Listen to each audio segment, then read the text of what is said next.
작성 기관 워크숍 오후 프로그램 시작하도록 하겠습니다. 다들 식사 맛있게 하셨나요? 네, 오랜만에 모여서 거리 두면서 식사 함께 하셨습니다. 그리고 지금 온라인 통해서 시청하고 계시는 분들도 각자 계신 곳에서 가장 따뜻하고 안전하게 맛있게 점심 식사하셨기 바랍니다. 오후 세션은요, 국가 통계 정책에 대해서 통계청 각 담당 부서의 정책을 안내해 드리는 시간입니다. 행사장 현장에 계신 분들은 각 담당 부서의 발표가 끝난 후 질의응답 시간 드릴 테니까 궁금한 사항 있으시면 손 들어주세요. 저희가 마이크 전달하면서 같이 궁금한 사항 의견 듣도록 하고요.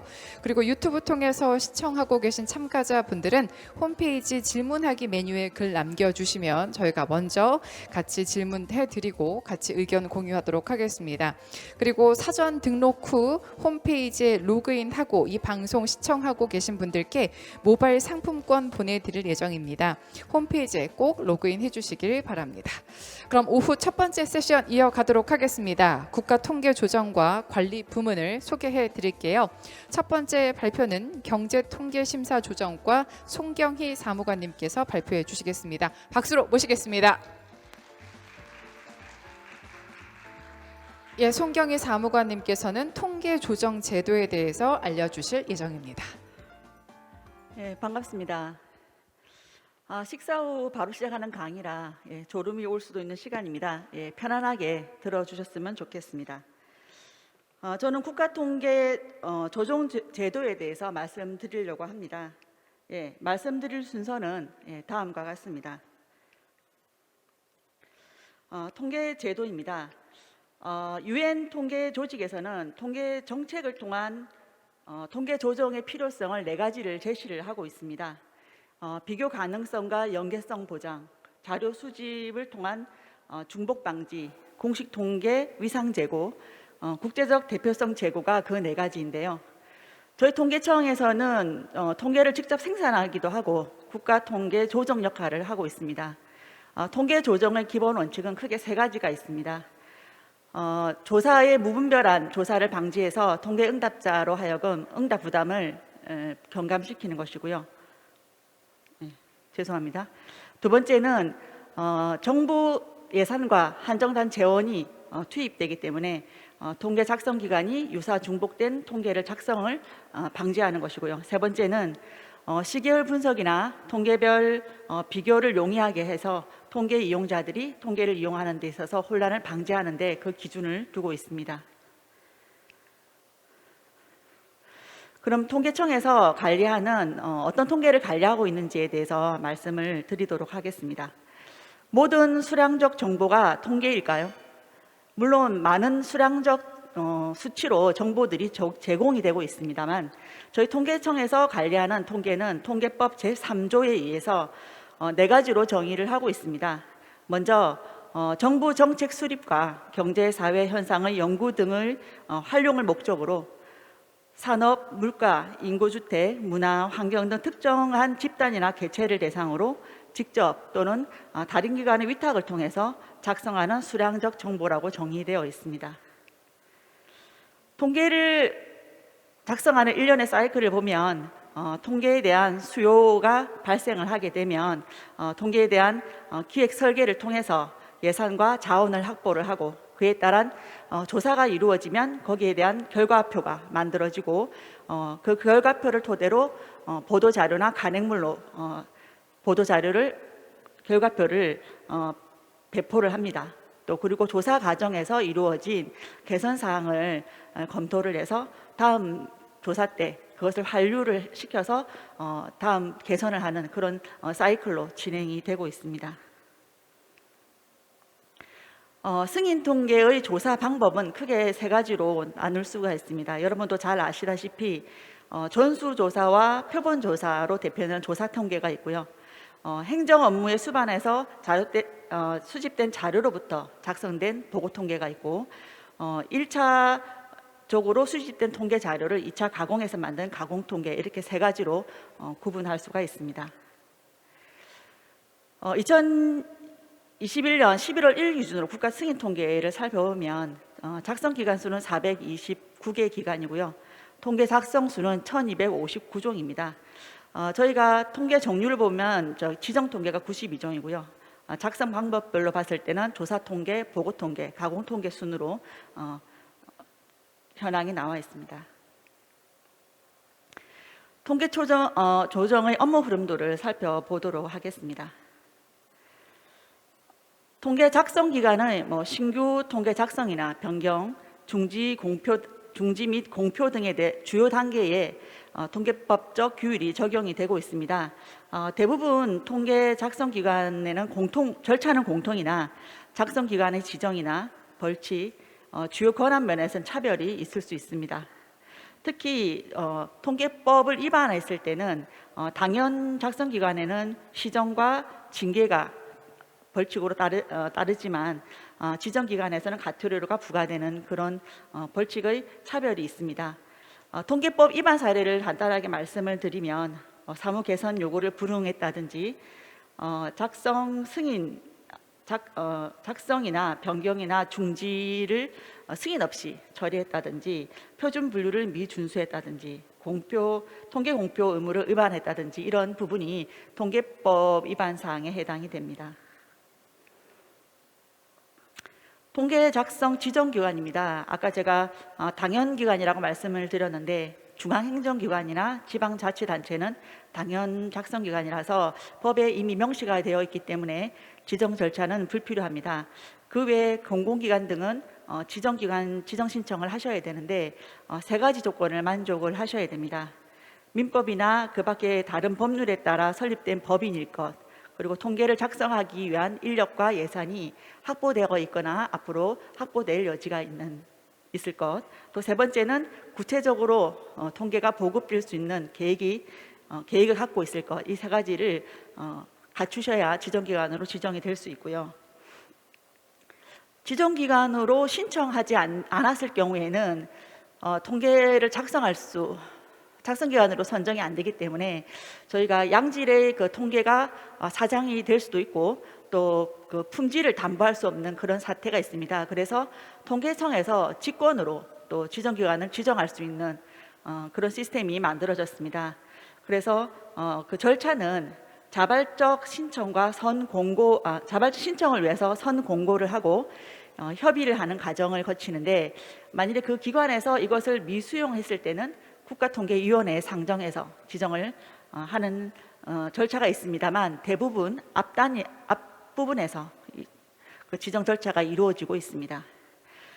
지정기관으로 통보받은 날로부터 1년 이내 통계 작성 승인을 하셔야 되고 1년 안에 통계를 구비하지 않을 경우에는 지정기관으로 유지할 수 없게 됩니다. 신규 통계 작성 승인에 대해서 말씀을 드리겠습니다. 새로운 통계를 작성하는 경우에는 통계청장의 사전 승인을 받아야 됩니다. 저희 통계법 18조, 20조에 따르면 첫 번째 기존에 있는 승인 통계와 유사하거나 중복되더라도 차별화가 있어야 되고 그리고 모집단 확정이나 표본 규모 그다음에 검증된 통계 기법을 사용함으로써 신뢰성이 확보가 되어야 되고 공공의 이익을 확보할 수 있는 이런 세 가지 조건을 갖추었을 때만 저희가 승인을 해드릴 수가 있습니다.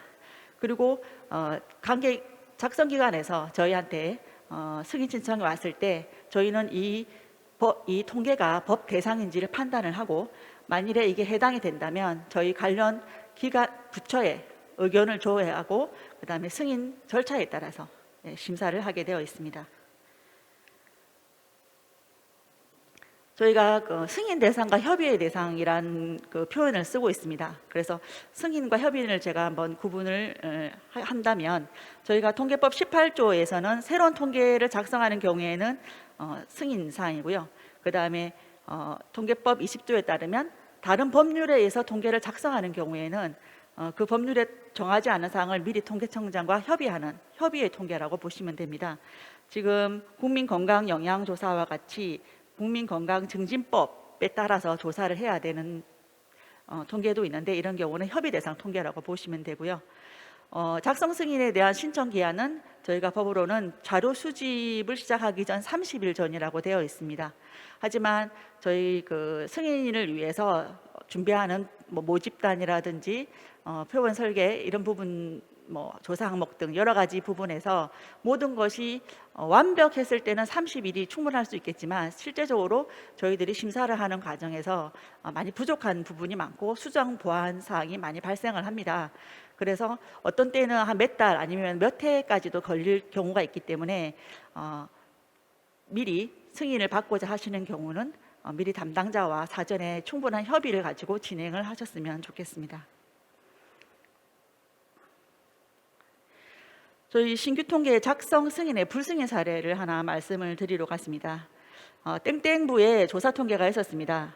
이 통계는 조사 대상 선정에 있어서 그 전체 사업체 중 신고된 사업체 가운데 일부를 대상으로 하였고 또 접촉이 용이한 사업체를 임의 선정해서 조사를 하였습니다. 조사 항목 또한 매년 불규칙하게 변경되는 구조로 설계되어 있었기 때문에 이게 신뢰성에 문제가 있다고 저희가 판단을 해서 불승인한 사례입니다. 조건부 승인 사례입니다. 땡땡부에서 땡땡부 법인 조사를 조사 통계로 작성을 하려고 작성 승인 요청을 하셨습니다.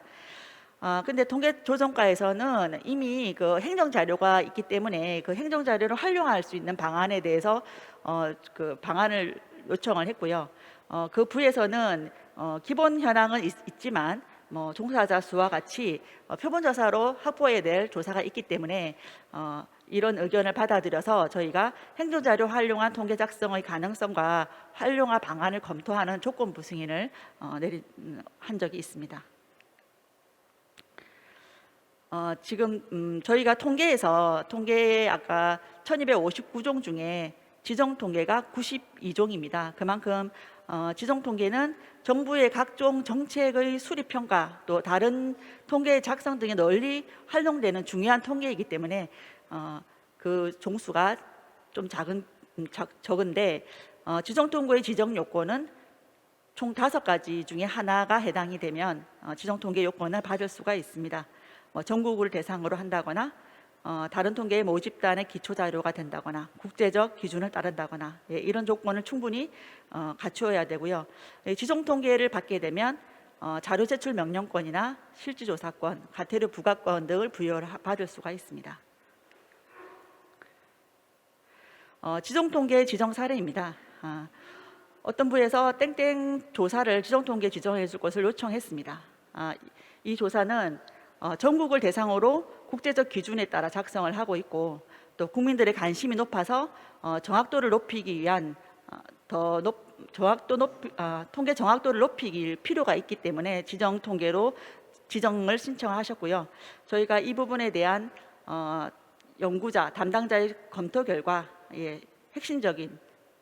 핵심적으로 활용되는 통계로 확인을 했고 또 그리고 그 17조 1항 전국을 대상으로 하고 국제 기준 준수를 하고 있기 때문에 지정 통계로 적합하다고 판단을 하여 지정 통계로 지정한 사례가 있었습니다. 국가통계 신규 승인을 받고 나서 신규 승인받은 사항을 변경하거나 중지할 경우에도 통계청장의 사전 승인을 받으셔야 됩니다. 그럼으로써 통계 작성의 신뢰성, 계속성을 확보할 수가 있는데요.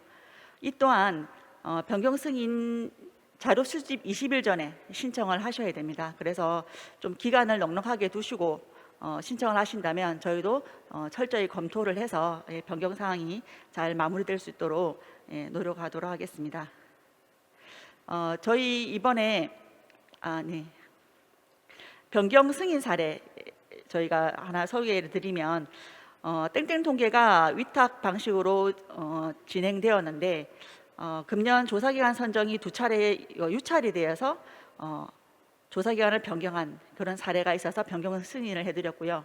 특히 올해 같은 경우에는 코로나19로 인해서 조사기간 변경 신청이 62종이 있었습니다. 중지 승인 사례입니다.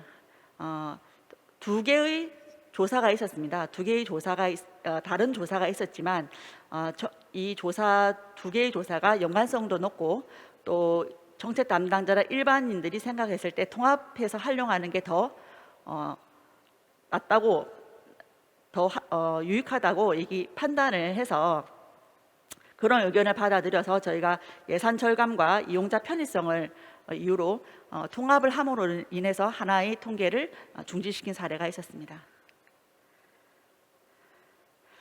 통계의 공표 관리입니다. 통계 결과는 지체 없이 공표하는 것이 원칙입니다. 그리고 변경 승인을 받았다면 공표 시 변경 내용과 그 사유를 밝혀야 됩니다. 그리고 공표 후 저희 통계청에 통계정책 관리 시스템에 5일 이내에 통계 결과를 제출을 하셔야 됩니다. 결과 제출을 하실 때 보고서 제출이 원칙이지만 보고서가 없을 때는 보도자료나 결과표를 등록을 하셔야 되고요. 또 통계표는 꼭 포함을 해주셨으면 합니다. 작성 승인이나 변경 승인을 받았을 때 저희가 결과표도 승인 대상입니다. 그래서 이 결과표와 공표할 결과표는 일치를 해야 되는 부분이 있습니다. 그래서 꼭 통계표는 넣어주시고요. 그리고 공표 후 30일 이내에 코시스 자료도 꼭 등록을 해주셨으면 좋겠습니다.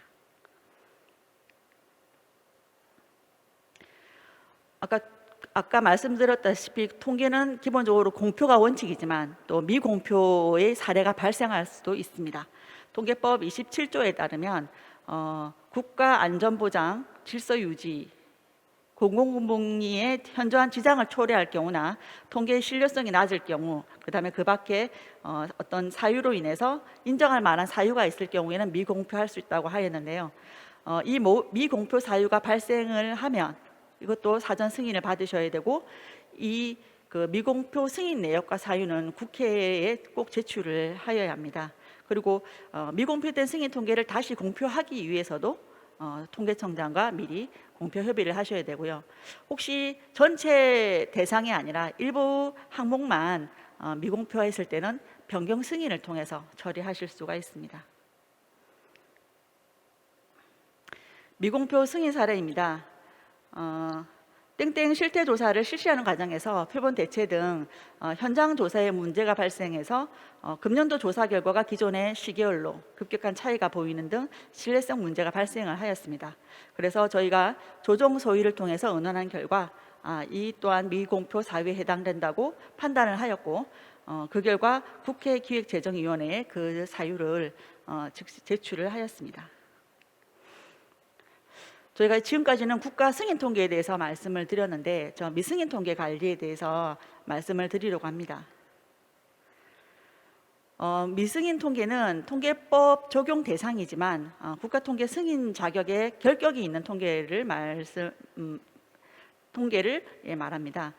그래서 유사 중복이 있다거나 신뢰성이 부족, 공공성 부족, 활용성이 저조한다든지 할 때는 미승인 통계로 저희가 관리를 하고 있는데, 미승인 통계를 발굴하고 또 적극적인 승인 추진을 통해서 국가 통계의 품질을 제고하기 위해 저희가 노력을 하고 있습니다. 미승인 통계 발굴 방법은 상하반기 홈페이지 모니터링을 저희가 실시를 하고 있습니다. 보도 자료나 간행문을 통해서 미승인 통계가 지금 발표가 되고 있는지도 저희가 발굴을 하고 있고요. 지금 11월에 저희가 공문으로 정기 모니터링에 대해서 공문을 발송을 했습니다. 그래서 직접 작성기관에서 웹으로 입력을 하게끔 되어 있는데요. 그때 신규 예정 통계나 미승인 통계를 적어주시면 되고, 저희가 그 자료를 바탕으로 이 통계에 대한 승인화라든지 향후 일정에 대해서 앞으로 담당자하고 논의를 해서 추진을 할 계획입니다. 처리 절차는 저희가 말할 결격 사유가 보완이 되면 승인화를 추진할 수 있고요. 결격 사유가 미보완이 됐을 때는 사실은 공표 중지입니다. 공표할 수 없는 통계이기 때문에 공표 중지지만, 혹시 자체법에 의해서 조사 결과 공표가 의무화된 통계가 분명히 있습니다. 그런 경우에는 유의사항에 국가 승인 통계가 아니면 꼭 명시를 하셔야 되고요. 저희가 그 통계법 적용 대상은 아니지만 내부 자료로 활용한다거나 일상생활을 집계하기 위해서 작성하는 통계가 분명히 있는데, 그런 통계를 내부적으로 쓸 때는 상관이 없는데, 혹시 이 통계를 또 외부적으로 보도자료 형태로 나간다면 그 또한 국가통계가 아니면 꼭 주의사항에 명시를 하셔서 이용자들이 혼란하지 않도록 그렇게 조치를 해주셨으면 좋겠습니다. 예, 정기 모니터링에는 아까 그 신규 예정 통계도 말씀드렸지만 실제로 승인 통계에 관련해서도 작성하는 항목이 있습니다. 실제 올해 실제 공표 시기와 승인 통계의 내년의 계획, 발표 예정 시기 이런 걸 작성을 하게끔 되어 있는데요. 이걸 작성하게 되면 저희가 코시스 서비스 소개에 국가 승인 통계 공표 일정을 일괄 게시를 하게 됩니다. 그리고 통계 정책 관리 시스템에도 공표일 예정일이 아마 있을 텐데 담당자분들도 이거를 좀 현행화를 해주시면 저희가 이 부분을 통계를 관리하는데 도움이 될 것 같습니다. 신규 및 미승인 통계 관련 사항도 입력하게끔 되어 있는데요. 지금 보시다시피 통계명, 그 다음에 미승인 구분, 그 다음에 작성 주기 이렇게 되어 있습니다. 그래서 이렇게 작성해 주신 자료를 근거로 저희 조정과에서 통계법 적용 대상인지 또 왜 이게 판단 사유 그리고 앞으로 어떻게 진행을 할 것인지에 대해서 저희들이 취합해서 추진을 해 나갈 예정입니다.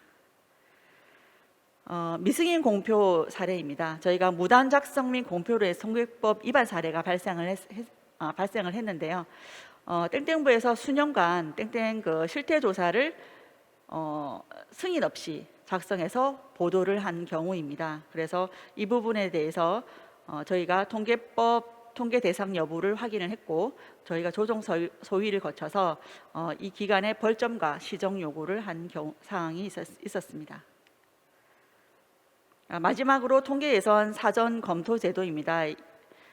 이 부분은 정부 부처에 해당되는 부분이긴 하지만 예산을 편성할 때 익년도 예산의 통계 예산에 대해서는 통계청이 사전 심사를 하게끔 되어 있습니다. 그래서 저희가 사전 심사를 통해서 통계 작성의 그 재원 배분의 효율성도 강화를 하고 또 사전적으로 품질 확보를 도모할 수 있도록 사전 검토 제도를 시행을 하고 있습니다. 이 예산은 사전 검토 대상은 국가 예산이 직접 투입되는 통계 사업 전체이고요. 또 신규 사업과 계속 사업에 따라서 저희가 두 가지를 조건을 가지고 신규 사업 같은 경우에는 유사 중복성이나 활용성, 신뢰성을 검토를 하고 있고요. 계속 사업 같은 경우에는 전주기 대비 증감, 그다음에 이게 개발 개선 과제인지 아니면 품질 진단으로 인해서 어떤 개선 과제가 발굴된 것인지 이런 부분을 우선 고려해서 검토를 하고 있습니다.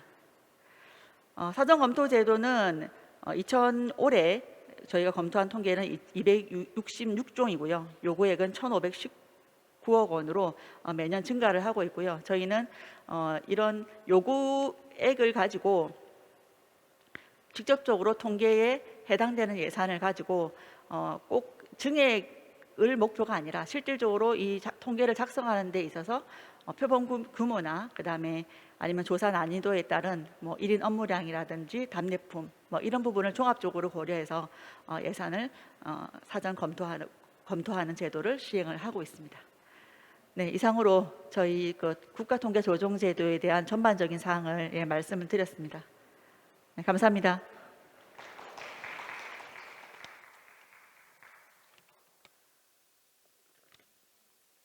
경제통계심사조정과 송경희 사무관님께서 통계조정 제도에 대해서 알려드렸습니다. 저희 그러면 이번에는 이 통계조정 제도에 대해서 궁금한 사항, 질문 있는 사항 받도록 하겠습니다. 먼저 온라인 질문부터 하도록 할 텐데요. 지금 온라인 현장에 지금 올라 있는 질문은 없고요. 그러면 현장에 계신 분들 중에서 통계조정 제도에 대해서 말씀하신 것 중 모르겠다, 궁금하다, 이런 의견이 있다 하시는 분 손 들어주시면 저희가 마이크 전달하면서 같이 의견 교환하도록 하겠습니다. 질문하실 분 계세요? 여기가 이렇게 밝지가 않아서 손 번쩍 크게 들어주시면 바로 마이크 전달하도록 하겠습니다. 그러면 궁금한 사항 없는 걸로 해서 바로 넘어가도록 하겠습니다. 경제통계심사조정과 송경희 사무관님이셨습니다. 감사합니다. 예, 다들 귀한 시간 내서 어렵게 일정 빼고 오신 만큼 발표하면서 이 통계 정책에 대해서 궁금한 사항 있으시면 적극적으로 같이 참여하면서 오늘 이 시간 의미 있게 보내셨으면 좋겠습니다. 이어서 두 번째 발표 이어가도록 하겠습니다. 온누리 사무관님께서 지금 준비를 하고 계십니다. 예, 경제통계심사조정과 온누리 사무관님께서 국가통계관리체계 개편안에 대해서 말씀을 해 주시겠습니다. 요번에 발표 내용에 대해서도 궁금한 사항 온라인 통해서도 이 워크숍 홈페이지 질문하기 그 메뉴란 통해서 질문 올려주시면 저희가 같이 반영하고 같이 호흡하도록 하겠습니다. 온누리 사무관님 몇 포인트 되는지 한번 확인해 주시고요. 예. 앞을 보고 예 그러면 우리 온누리 사무관님께 큰 박수로 환영해 주세요.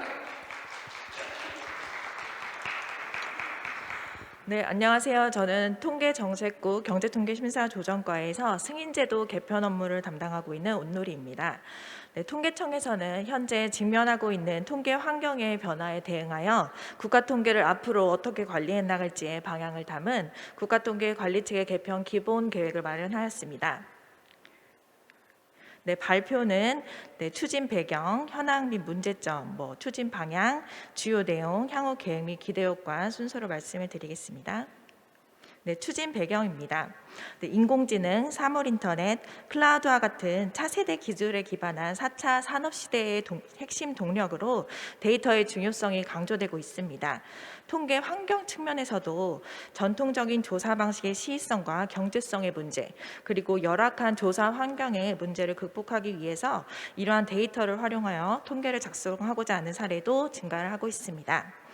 또한 근거 기반 정책이 중요해짐에 따라 정책의 기획 및 평가와 같은 정책 과정 전반에서 통계를 활용하고자 하는 수요도 커지고 있습니다. 이를 반영하여 국가 승인 통계의 종수가 지속적으로 증가하여 현재 1260여 종의 통계가 국가 통계로 승인을 받아 작성 및 활용이 되고 있습니다. 하지만 신뢰성이 부족해서 승인 요건을 갖추지 못하고 활용되는 통계도 많아짐에 따라서 새로운 데이터를 활용하거나 새로운 방법론을 활용한 다양한 형태의 통계에 대한 효율적 관리가 필요한 시점입니다. 네, 기본적인 승인 통계 작성 현황에 대해서 말씀을 드리면 앞서 발표를 해주셨지만 이제 현재 국가 통계는 먼저 통계를 작성하는 기관이 통계 작성 기관에 해당하여야 합니다. 네, 중앙행정기관이나 지자체의 경우에는 통계법 제3조 3호에 이제 규정되어 있기 때문에 법령상 당연 작성 기관에 해당이 되지만 이제 공공기관이나 민간기관의 경우에는 통계법 제15조에 근거하여 작성기관 지정 신청을 통해서 작성기관으로 지정을 받을 수 있습니다. 네, 그리고 두 번째로 통계법 제3조 1호에 규정되어 있는 통계법 적용 대상이 되는 통계 중에서 통계법 제18조의 승인 요건을 충족하는 통계에 대해서 자료 수집 시작 30일 전에 작성기관이 작성 승인 신청을 해주시면 통계청에서는 승인을 해주고 그 다음에 공표를 할 수 있게 되고 또 사후적으로는 통계청에서 품질도 관리를 하고 있습니다. 네, 관련 법령을 구체적으로 말씀드리면 기관에서 승인 통계를 작성하기 위해서 작성기관 지정 신청을 해주시는데요. 앞서 말씀드렸다시피 민법이나 그 밖의 법률에 따라서 설립된 법인에 해당하는지 그리고 통계 작성을 위한 조직과 인력 그리고 예산이 확보되었거나 확보될 예정인지 그리고 세 번째로 구체적이고 실현 가능한 통계 작성과 보급에 대한 계획을 가지고 있는지 기관 정관 같은 것도 검토를 하고 저희가 통계 작성 계획도 적절한지 종합적으로 검토를 해서 작성기관 지정을 해드리고 있습니다. 네, 두 번째로는 통계법 적용 대상 통계는 통계법 제3조 1호에 규정이 되어 있는데요. 작성 목적이 정부 정책 수립이나 경제 사회 현상의 연구 등에 활용할 목적으로 작성 대상으로는 산업, 물가, 인구, 주택, 문화, 환경과 같은 특정 집단이나 개체를 대상으로 하고요. 그리고 수단으로는 직접 또는 다른 기관에 위임 위탁하는 방식으로 형태적으로는 결과물이 수량적 정보로 작성이 되는 것들을 통계법 적용 대상이 되는 통계로 정의를 하고 있습니다. 네, 하지만 통계법 시행령 제2조에서는 통계법 적용 대상이 아닌 수량적 정보를 규정을 하고 있는데요. 네, 통계법상 통계 정의에 해당한다고 하더라도 이러한 6가지 사유에 해당하는 경우에는 예외적으로 적용 대상에서 제외되는 것으로 보고 있습니다.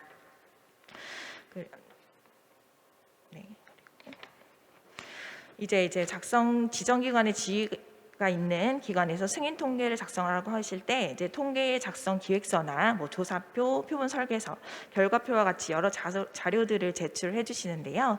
이런 자료들을 바탕으로 저희가 통계법 제18조에 규정되어 있는 세 가지 요건이죠. 기승인 통계와 유사하거나 중복되지 않을 것, 또 통계의 신뢰성이 확보될 것, 그리고 공공의 이익을 목적으로 할 것, 이 세 가지 요건을 중점적으로 검토를 해서 작성 승인을 하게 됩니다. 네, 물론 작성하고 계신 승인 통계의 승인 사항에 대해서 변경이 있는 경우에도 미리 변경 승인을 받으셔야 한다는 것도 다시 한번 말씀드리겠습니다.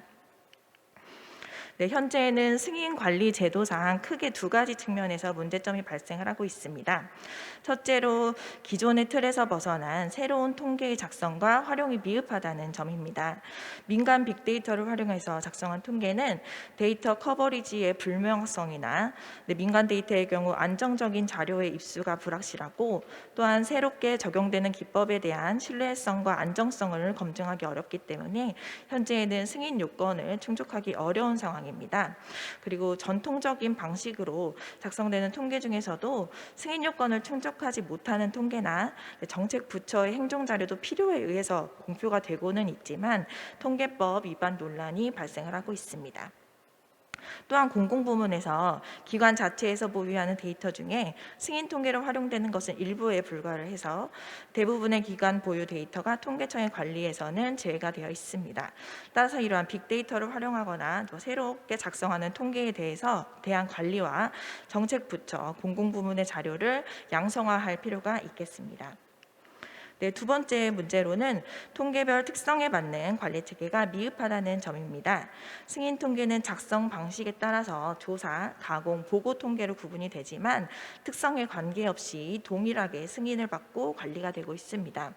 그리고 작성 기관으로 지정이 되면 기관이 승인받은 통계뿐만 아니라 승인받지 않고 생산하고 있는 모든 통계가 통계법의 관리 대상이 되기 때문에 작성 기관의 부담으로 작용이 되기도 하고, 또한 신뢰성 확보가 중요한 통계에 대한 집중적인 지원이나 관리가 곤란하여 통계에 대한 맞춤형 관리와 통계 작성 기관의 부담 경감 및 통계 관리의 효율화가 필요한 시점입니다. 네, 이러한 문제점들을 해결하기 위한 개편의 추진 방향입니다. 기본적으로 통계 특성에 맞는 효율적인 관리를 추진하는 것이 기본적인 목표입니다.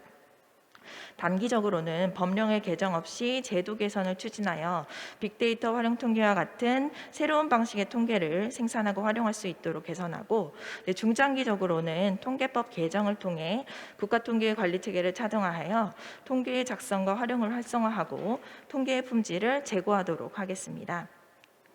네, 구체적인 추진 내용입니다. 단기적으로는 빅데이터 활용 통계를 관리하는 방안으로 실험 통계 제도를 도입하는 것입니다. 현재 지침 안에는 실험적 통계라는 용어로 규정이 되어 있는데요. 실험적 통계란 빅데이터 활용 등 기존 통계와는 다른 데이터를 활용하거나 새로운 방법론을 적용하여 작성한 통계로 작성 이후에 통계의 적합성 및 타당성의 확인과 점검이 필요한 통계입니다.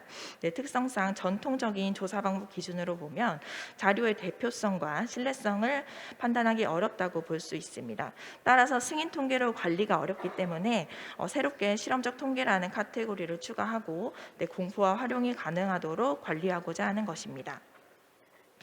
네, 해외에서는 대표적으로 영국의 경우에는 Experimental Statistics라는 영어로 따로가 분류가 되어서 공표 관리되고 있습니다. 네, 제도 도입의 근거로는 통계법 시행령 제2조 2호의 통계법 적용 대상에서 제외되는 시험적으로 작성하는 수량적 정보 규정을 근거로 하였고요. 그리고 지난 6월 국가통계위원회 정책분과의 보고를 완료하고 현재 실험적 통계 작성 가이드라인을 마련해서 통계 승인 업무 처리 지침을 개정해서 제도 도입도 완료를 한 상태입니다. 네, 실험적 통계는 기존 승인 통계와는 다른 완화된 프로세스를 설계해서 실험적 작성에 맞는 최소화된 기준을 적용해서 판단을 하고 있습니다. 작성기관에서 실험적 통계 해당 여부에 대한 확인을 요청하면 이 통계가 새로운 데이터나 방법론을 적용해서 작성이 되는지, 또 결과를 도출하는 추정이나 가공 방법은 검증된 기법에 해당하는지, 또 유사 중복 관련해서도 기존의 통계와 유사한 부분이 있더라도 세부적인 항목이나 주기를 단축하는 등 기존 통계를 보완하는 내용이 있는지를 검토를 해서 판단을 하고 있습니다. 네, 그리고 3년의 작성 기간을 설정을 해서 그 기간 내에 주기적으로 작성 현황이나 작성의 적합성에 대한 모니터링도 실시를 하고 통계 품질 제고를 위한 컨설팅도 지원을 할 예정입니다. 그 작성 기간 내라고 하더라도 시험 작성의 적합성이 상실되거나 작성 중지, 작성 승인 등으로 작성 목적이 달성되는 경우에는 작성이 완료된 것으로 판단을 하겠습니다. 네, 또한 이러한 실험적 통계를 공표할 때 국가 통계가 아님을 명시하고 이용자들에게 통계 작성 개요나 특성을 충분하게 제공해서 이용자들이 목적에 맞게 활용하도록 이용자 유의사항을 통계 결과와 함께 제시하도록 지침의 내용을 규정하였습니다. 네, 그리고 실험적 통계와 관련해서 저희 제도 도입 후에 1호로 확인된 통계가 나왔는데요. 네, 통계청 빅데이터과에서 작성하고 있는 통신 모바일 인구 이동량 통계입니다. 이 통계는 SK텔레콤 모바일 데이터를 이용해서 거주지를 기준으로 하루 이동 건수는 얼마인지, 실거주하는 시군구 내로의 이동량, 시군구 외로의 이동량을 집계해서 국내 인구 이동의 양상을 파악하고 있습니다. 현재 통계 데이터 센터 홈페이지에서 공표가 되고 있고요.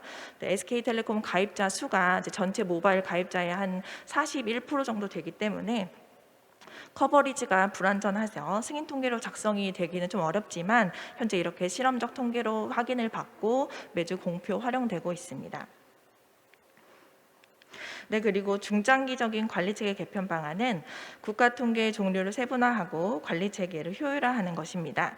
현재 국가통계가 일반적인 승인통계와 중요도에 따라 지정을 받은 지정통계로 구성되어 있는데 향후에는 승인통계 승인제도와 차별화되는 신고제도를 또 도입을 하고 신고, 승인, 지정통계로 세분화를 해서 신고 등록과 승인으로 통계별 특성에 따라 관리 수준을 차등화하겠습니다. 신고 통계는 기존 통계와 중복성이 없고 또 공공성 그리고 대외 공표의 필요성이 있는 통계로서 주로 행정부처에서 보유한 행정자료가 신고 통계의 대상이며 기존 승인 통계 중에서도 일반적인 보고 통계는 대다수 신고 통계로 전환이 될 예정입니다. 그리고 승인 통계는 현재와 동일하게 신뢰성과 타당성을 갖춰서 통계청의 승인을 받은 통계로서 작성에 전문성이 요구되는 조사 가공 통계 그리고 보고 통계 중에서도 정책상 중요한 통계에 대해서는 승인을 해서 관리를 하고자 하고 있습니다.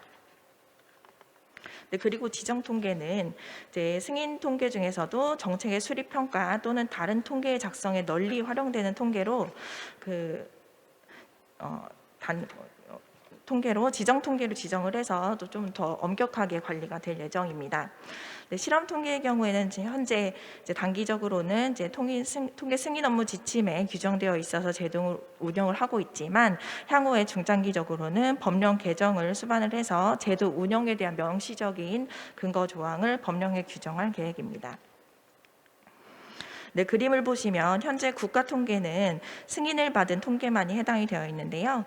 향후에 신고제도가 도입이 되면 승인통계와 신고통계는 국가 공인통계로 명명을 하고 또 승인통계 중에 또 승인 통계 중에서도 조사 가공 통계는 개편 후에도 승인 통계로 남아 있지만 보고 통계 중에 일부 주요 정책 지표에 해당하는 경우는 승인 통계 그리고 대다수의 일반적인 보고 통계는 신고 통계로 전환이 되게 됩니다. 그리고 실험 통계의 경우에는 이용자 의견 수렴 과정을 통해서 신뢰성에 대한 보완이 이루어지면 가공 통계로서 승인화될 가능성도 남아 있습니다. 네, 아울러 통계 품질 관리 방안으로는 승인 지정 통계의 경우에는 정기 자체 수시 품질 진단을 실시하고 신고 통계의 경우에는 자체 수시 품질 진단을 수행하되 컨설팅이나 품질 모니터링을 실시를 할 예정입니다. 그리고 실험 통계의 경우에는 품질 컨설팅이나 모니터링을 실시하고 자체 품질 진단을 권고를 하도록 하겠습니다. 그리고 추가적으로 저희가 작성기관의 범위와 관련해서 현재는 중앙행정기관과 지자체의 경우에만 당연 작성기관에 해당이 되지만 이외의 공공기관이나 민간기관은 신청에 의해서 지정이 되고 있기 때문에 당연 지정되는 작성기관의 범위를 실질적으로 행정기능을 수행하고 있는 법원 행정처나 국회 사무처 그리고 공공기관까지 적정화하는 것도 함께 검토를 할 예정입니다. 입법부, 사법부의 소속기관의 경우에는 3법 분립을 압력을 저해하지 않고 통계의 신뢰성 확보 목적 내에서 확대하는 것을 원칙으로 하지만 논란이 있는 경우 작성 기간의 범위에서 제외하는 것도 검토를 할 예정입니다. 네, 향후 계획입니다. 오늘 말씀드린 내용에 대해서 이제 지난 6월 국가통계위원회 보고를 완료하였고요. 보고한 내용을 바탕으로 승인 업무 처리 지침도 개정이 완료가 된 상황입니다. 네, 하반기 이후에는 실험 통계 제도를 운영하면서 나오는 이제 운영 결과들도 정리를 하고 중장기 계획에 들어있는 관리체계 개편 내용을 담은 통계 법안을 마련을 해서 개정을 추진할 예정입니다. 네, 실험적 통계 관련해서도 저희 조정과에 문의가 많이 들어오고 있는데요. 빅데이터를 활용을 해서 작성하고 싶은 통계가 있는 기관 담당자분들께서는 궁금한 점이 있으시면 언제든지 저희 조정과 경제사회심사 조정과로 연락을 주시면 구체적으로 답변해 드리도록 하겠습니다. 네, 이러한 관리체계 개편을 통한 기대 효과로는 이제 관리되는 통계의 범위를 적정화해서 다양한 통계의 작성과 활용을 활성화하고 그리고 통계별 특성에 맞는 차등 관리를 통해 관리체계의 효율성을 제고하는 것입니다. 통계청에서 이렇게 관리 체계를 개편하는 것 이외에도 작년에 통계 작성 방법에 따른 분류를 개선한 내용이 있습니다. 현재 작성 방식에 따라서 조사, 보공, 가공 통계로 구분이 되어 있는데요. 이를 조사, 행정, 가공 통계로 명칭도 변경을 하고 가공 통계와 보고 통계의 분류 기준을 개선한 내용입니다. 지금 진행 중인 통계 등록부 관련한 통계법 개정이 완료되고 나면 저희가 개선된 분류 기준이 적용되도록 시행 규칙의 이제 작성 서식도 이제 조사 보고 가공을 조사 행정 가공으로 이제 변경을 할 예정이고요. 그리고 이제 1,200여 종의 통계 중에서 보고 가공 통계를 중심으로 다시 한번 재분류가 추진될 예정입니다. 아마 이때 작성 기간 여러분들께 많이 연락을 드릴 텐데요. 작성 기간에서도 많은 협조 부탁드리겠습니다. 네, 이상으로 발표를 마치겠습니다. 감사합니다. 네, 경제통계심사조정과 온누리 사무관님께서 국가통계관리체계 개편안에 대해서 발표를 해주셨습니다. 지금 온라인 통해서 홈페이지 질문하기 통해서 올라온 질문이 있습니다. 잠시 같이 소통하는 시간 갖도록 하겠습니다. 김지영님, 통계 작성 기관이라고 하더라도 새로운 통계를 작성하려면 통계 승인을 받아야 하나요? 라고 질문하셨거든요. 네, 물론 통계 작성 기간에 해당하는 경우에는 이제 작성하시는 통계를 공표하기 위해서는 먼저 통계청의 승인을 받고 공표를 하셔야 됩니다. 그렇게 답변을 해주셨고요. 저희 음향팀이 잘 잡아주시기는 하지만 지금 마스크를 쓰고 말씀하시기 때문에 발표자 분들께서는 좀 더 크고 정확하게 얘기해 주시면 감사하겠습니다. 이번에는 박미진님, 요즘 트렌드인 빅데이터를 활용한 통계 작성의 경우에도 국가 통계화 되는 것에 대해서 매우 고무적으로 생각합니다. 제가 궁금한 건 실험 통계의 경우에도 국가 통계라고 할 수 있는지 궁금합니다. 라고 하셨어요. 네, 현재는 실험적 통계의 경우에는 이제 통계법 시행령 제2조 2호에 의해서 통계법 적용 대상이 아닌 통계로 규정이 되어 있기 때문에 지금 형태로는 국가 통계로 볼 수는 없고요. 물론 이제 품질 재고를 통해서 향후에 승인 요건을 갖추게 되면 국가 통계로도 승인화될 수 있는 가능성은 열려 있습니다. 지금 저희가 사전에 이 관련 PPT집을 책으로 나누어 드렸거든요. 10족 판단 기준 2번 추정 및 가공 방법은 검증된 통계적 기법을 사용하는지는 실험 통계의 개념에 기존 통계와는 다른 데이터나 새로운 방법론을 적용하여라는 내용과 상충돼 보이는데 추가 설명 부탁드린다고 엑사바이트님이 말씀하셨거든요. 네, 예를 들어 지금 실험적 통계 제1호로 확인을 받은 이제 통신 모바일 인구 이동량 통계의 경우에서도 이제 물론 그 기지국 위치 파악을 통해서 이동량을 추정을 하는데요. 그 일부분의 41%에 해당하는 SK텔레콤 이용자들의 이제 자료를 만 활용을 하다 보니 이제 전체 국민의 이동량을 추정을 하기 위해서 저희 인구 센서스 자료를 활용을 해서 성별이라든지 연령별로 그런 가중치를 적용을 해서 추정을 하고 있거든요. 그래서 물론 이제 기주기국이나 모바일 데이터를 활용하는 것은 새로운 방식에 해당이 되지만 그거를 전체 국민의 어떤 이동량으로 추정을 할 때는 검증된 인구 센서스 자료의 가중치를 이용한다든지 이러한 측면으로 이제 판단을 해주시면 될 것 같습니다. 네, 이렇게 답변이 되셨길 바랍니다. 이어서 지금 현장에 계신 분들 궁금한 사항 있으시면 손 들어주세요. 손을 좀 크게 들어주시면 잘 보일 텐데 그럼 저희가 마이크 갖다 드리도록 하겠습니다. 좀 전에 머리 이렇게 쓸어 담으신 거죠? 네. 그러면 현장에서는 질문 없는 걸로 하고 이렇게 온누리 사무관님 보내드리도록 하겠습니다. 고맙습니다. 네.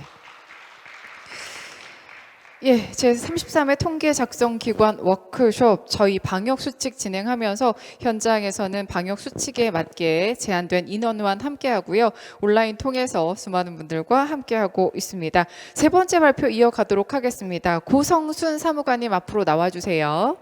예, 우리 고성순 사무관님은 국가통계개발사업 추진 방안이라는 주제로 발표를 해주시겠습니다. 사회통계심사조정과 고성순 사무관님이십니다. 저희 되는지 한번 포인트 한번 확인해 보도록 할게요. 예.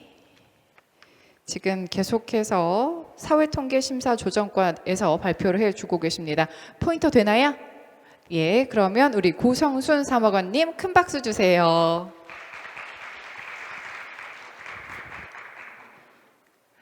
안녕하세요.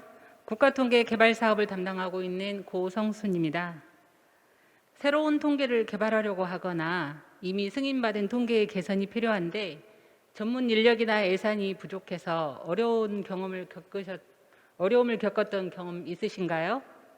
그런 경우에 알아두면 유익한 국가통계개발 사업에 대한 소개와 참여 신청 방법에 대해서 소개를 하겠습니다. 발표 순서는 국가통계개발사업 개요, 그간의 주요 성과, 2022년 국가통계개발사업 신청 절차 순입니다. 먼저 국가통계개발사업의 목적과 과제 선정 규모에 대해서 말씀드리겠습니다. 4차 산업혁명, 저출산 고령화와 같은 경제사회 환경의 변화로 인하여 통계 작성 환경 변화와 함께 관련 통계의 수요가 증가하고 있습니다. 이에 발맞추어 새로운 국가통계의 개발이나 개선이 필요하나 통계 인프라가 취약한 기관들을 지원하기 위해서 2016년부터 국가통계개발 사업을 추진해 오고 있습니다. 2022년 국가통계개발 사업에도 4 내지 5종의 개발 개선 대상 통계를 선정하여 통계당 약 1억 원 내외의 통계 예산을 지원할 계획입니다. 사업 과제로 선정된 통계는 당해년도 사업 기간 내에 국가 통계로 작성 승인을, 기존 승인 통계의 경우는 변경 승인을 받는 것을 원칙으로 하고 있습니다. 예외적으로 단연도 지원의 필요성이 인정될 경우에 성과 평가를 거쳐서 최대 3년까지 지원이 가능합니다. 국가통계개발사업은 중앙행정기관, 통계작성 지정기관, 현재 통계작성 지정기관은 아니지만 통계법 시행령 제18조에 따른 자격을 보유하고 있는 기관을 신청 대상 기관으로 하고 있습니다.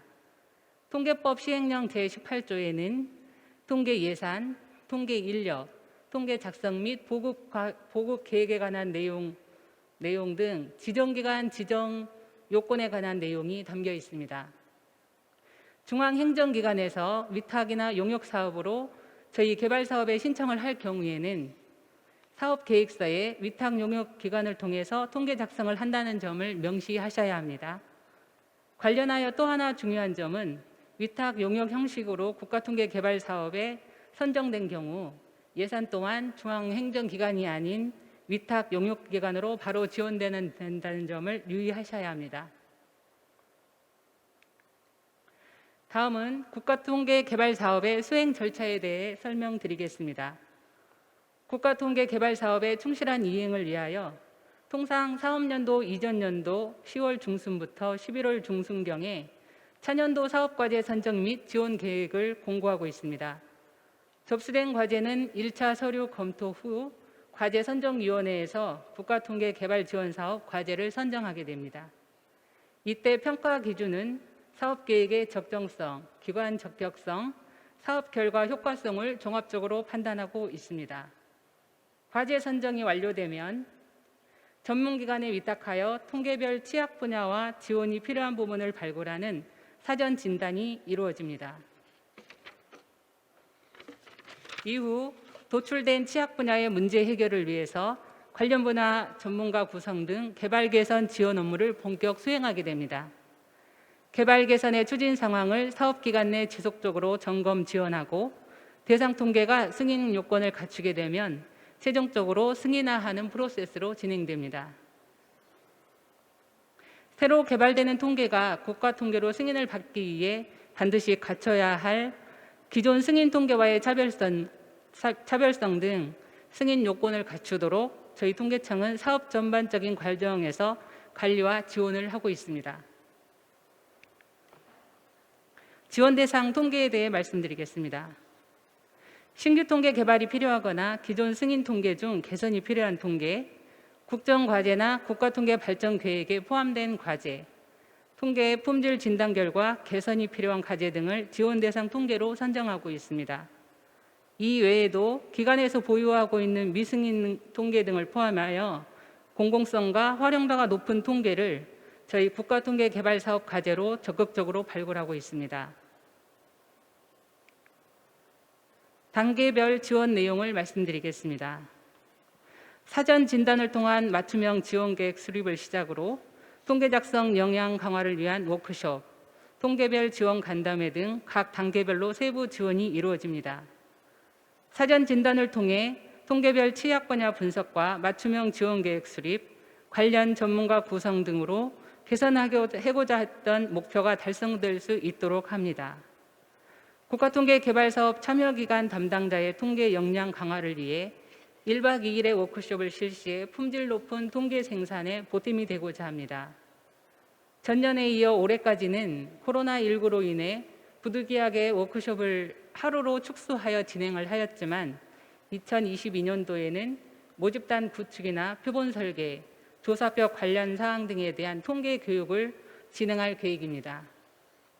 중간 보고회를 통하여 과제별 진행 상황을 점검하며 미흡한 부분에 대한 자문 등 집중 지원을 실시하고 있습니다.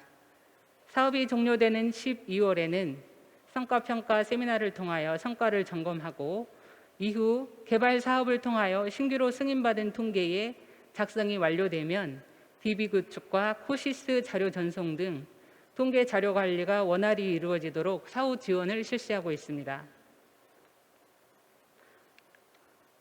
국가통계개발사업은 개발 개선을 위한 직접적인 예산 지원 외에도 관련 전문가 구성, 통계 작성 단계별 가이드를 제공함으로써 기획 단계부터 DB 구축, 자료 전송까지의 전반적인 과정에 대하여 지원을 실시합니다.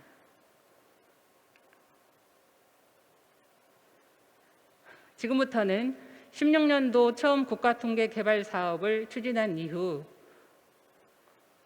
지금까지 도출된 주요 성과와 작성 기간 워크숍 등에서 상을 받은 사례를 예시로 말씀드리겠습니다.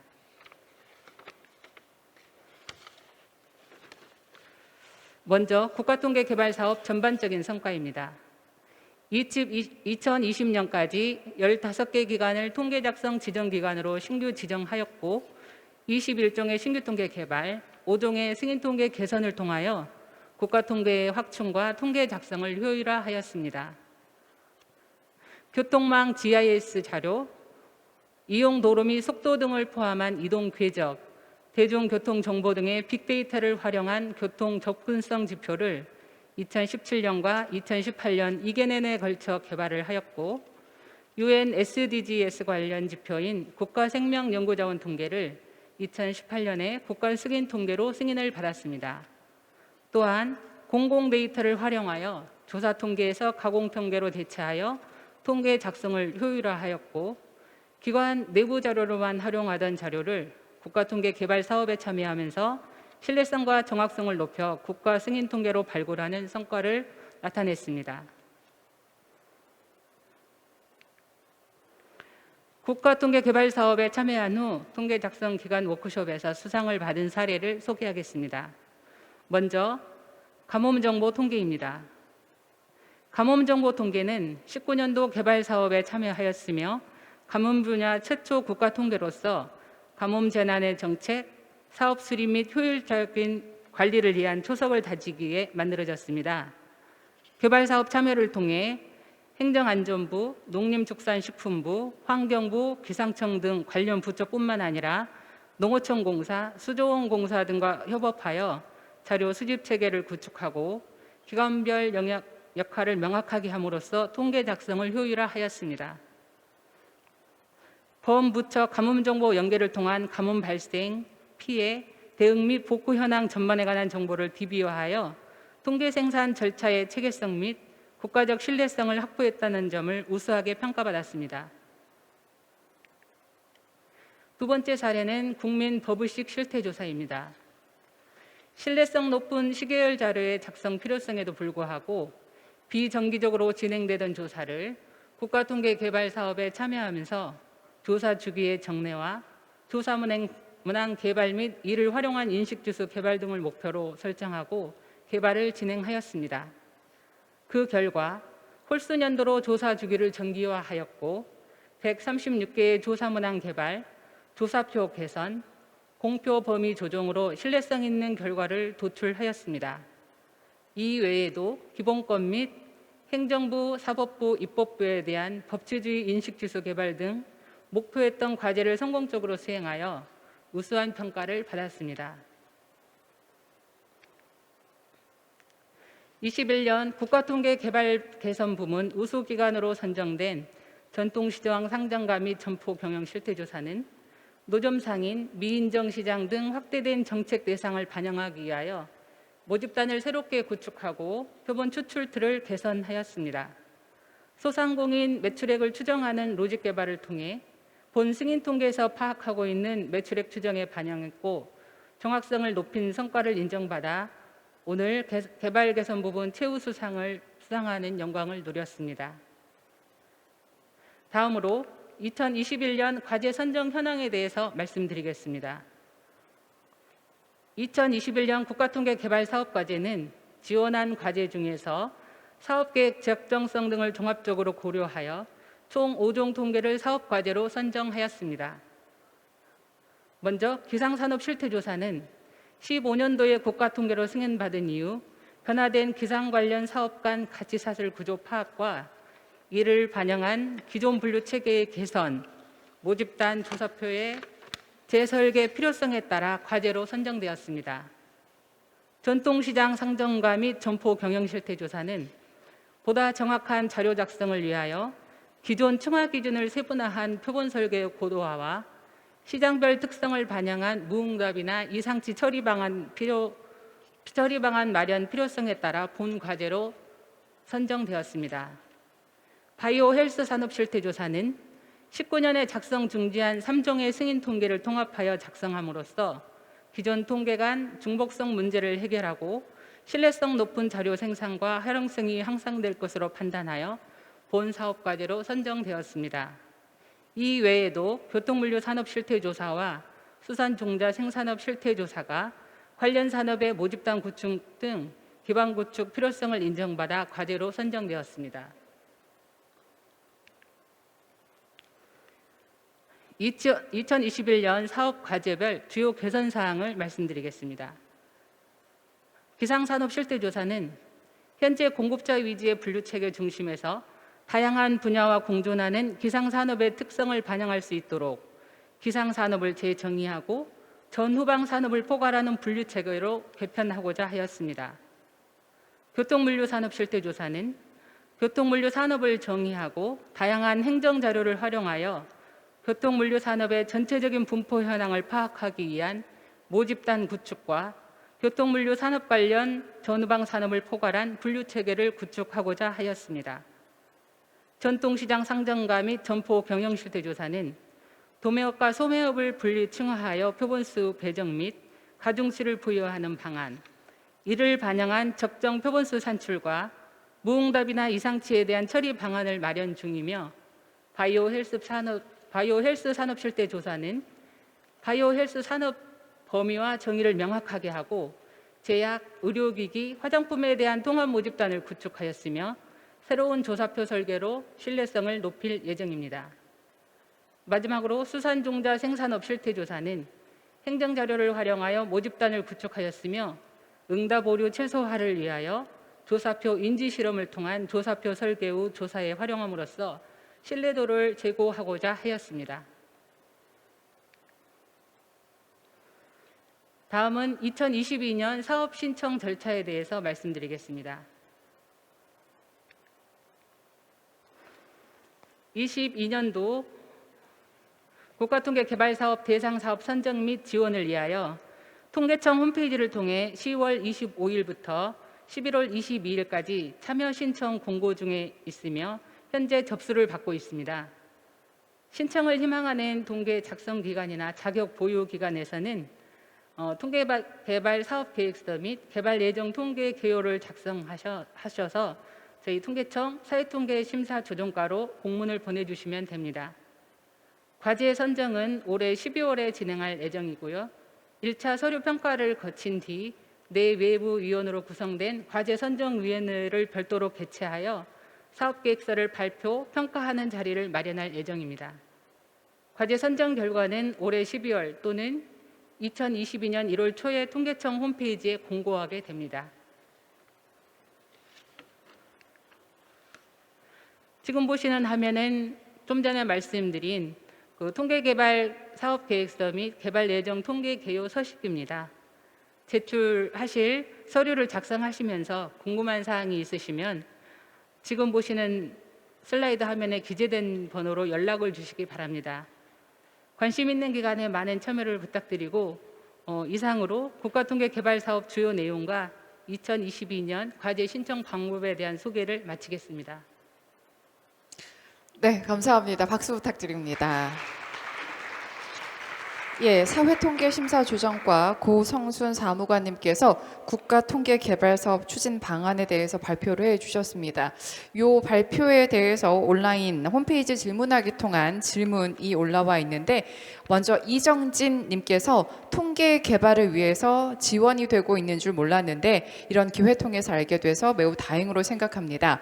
통계는 작성하고 있으나 현재 통계 작성 지정 기관이 아닌 경우에도 과제 신청과 선정이 될 수 있는지요? 라고 물어보셨거든요.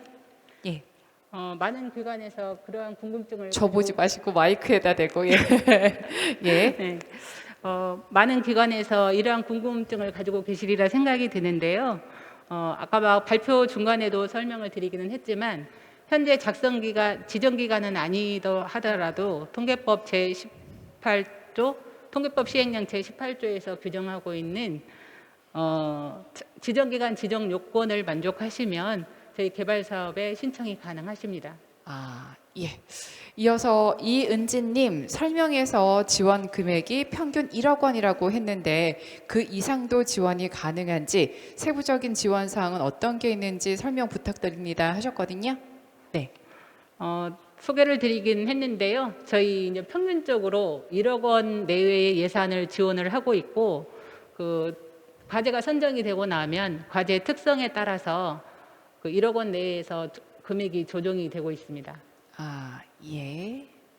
이번에는 통리니님 선정된 통계당 1억 원 예산 지원을 해주신다고 했는데 사용처는 기관 자율인가요? 제약이 있나요? 제약이 있다면 실제 예시를 알려주세요 라고 하셨거든요.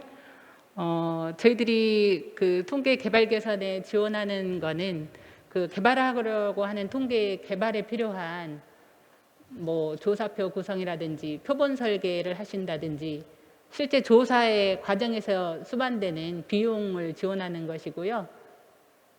그 범위 내에서 사용하시면 다른 특별한 제약은 없습니다. 아, 예, 그 범위 내에서면 다른 특별한 제약은 없다고 말씀하셨습니다. 이렇게 홈페이지 통한 온라인 질문은 여기까지 받고요.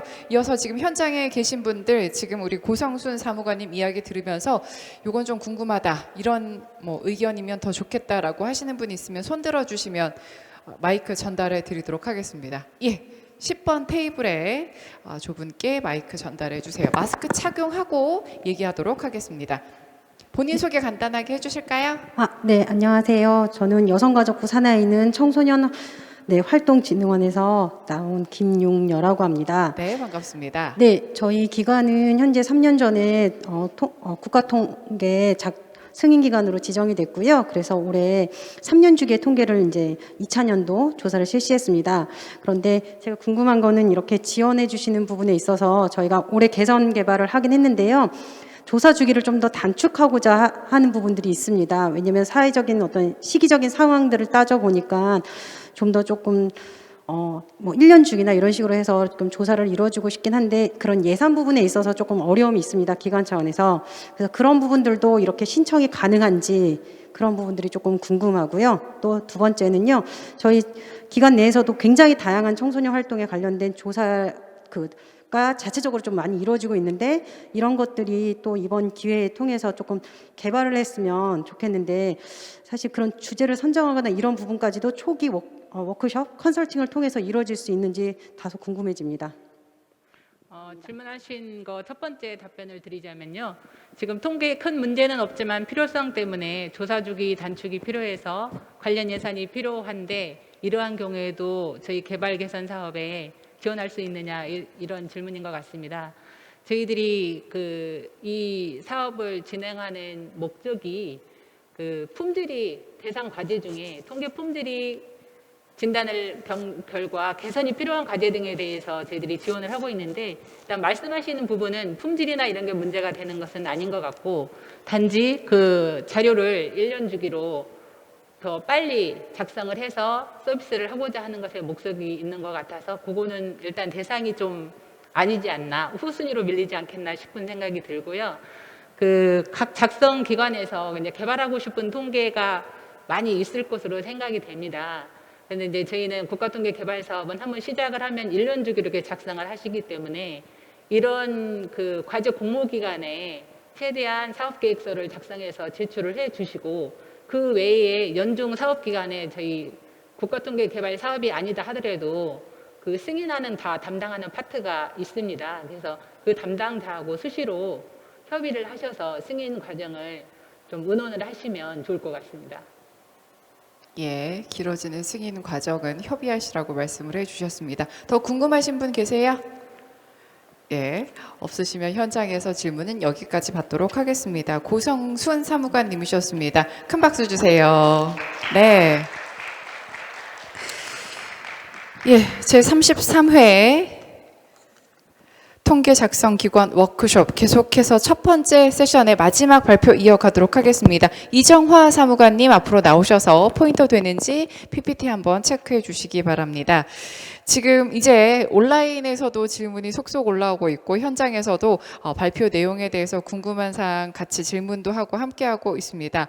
정말 이 코로나 팬데믹 상황에서도 어렵게 모인 자리인 만큼 오늘 이 시간 궁금한 사항 해소하면서 정보 잘 얻어가시고 또 옆에 앉아 계신 테이블에 계신 다른 기관의 통계 작성 기관 관계자와 소통도 하고 이해의 폭도 넓히는 시간이 됐으면 좋겠습니다. 포인트 되는지 한번 확인해 보셨고요. 예, 그러면 첫 번째 세션의 마지막 발표 표본과 이정화 사무관님께서 표본 설계 주요 사항에 대해서 알려드리도록 하겠습니다. 큰 박수 주세요. 네, 안녕하세요. 저는 표본과 이정아입니다. 제가 맡은 부분이 통계 작성 승인 시에 필요한 표본 설계 주요 내용인데요. 목차를 보면서 말씀드리도록 하겠습니다. 첫 번째 표본 설계 검토 요청이라는 내역에 대해서 먼저 알아보고요. 두 번째 이제 저희과가 하는 곳이 표본 설계하는 부분이라서 그 부분을 전 과정을 통해서 한번 간단하게 보고요.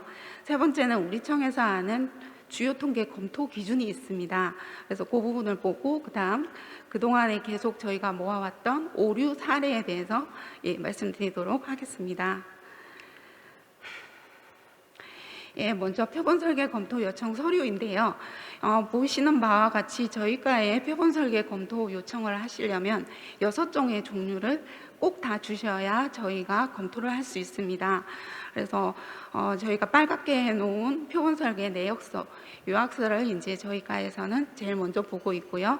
그 다음에 기획서도 꼭 주셔야 하고 조사표, 통계표, 양식까지 주셔야 이 통계표, 양식의 공표 수준을 보면서 우리가 표본 설계의 적정성이 되었는가 확인을 할 수 있습니다. 표본 설계 요약서 양식을 잠시 보시면요.